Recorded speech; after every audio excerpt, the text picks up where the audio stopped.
umfati udla kahle endlini because ufihle Elijah wakhe.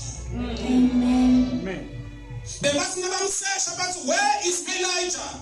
Athi asambeni simbuke nama ngimati ukuthi ukuphi abe amshiye endlini yakhe. Amen. Mawungamfihli Elijah ngesikhathi bantu bamzonde bafuna kumbulala ngeke usurvive emhlazana yobhekana nesomiso. Because noma unako konke manje but isomiso siyeda. Hide your own Elijah because you don't know. Elijah uyafihlwa ngoba likusasa lakhe awulaphi usilinjani. Hide him.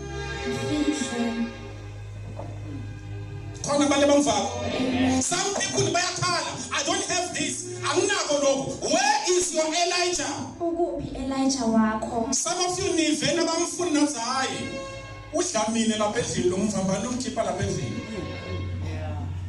Ngesinga uNkulunkulu akafuna uswele lutho. Elijah was a blessing to the widow. The widow was a blessing to Elijah. We need each other. Siyathingana.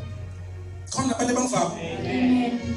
Kuna something lake wangendela yona bishop namake bishop.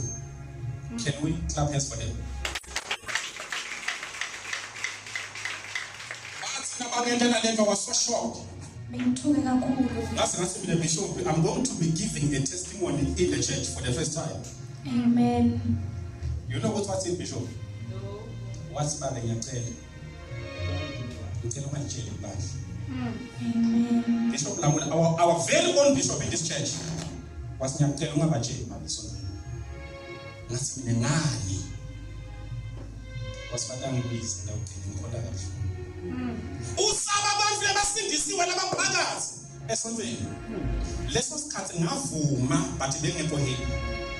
Because they don't understand ukuthi kungani banele info lehle nakangaka abantu asebasifihla.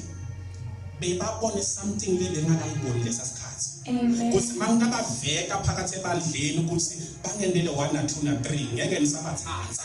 Amen. Because nina nibathanzi bantu labenta kahle.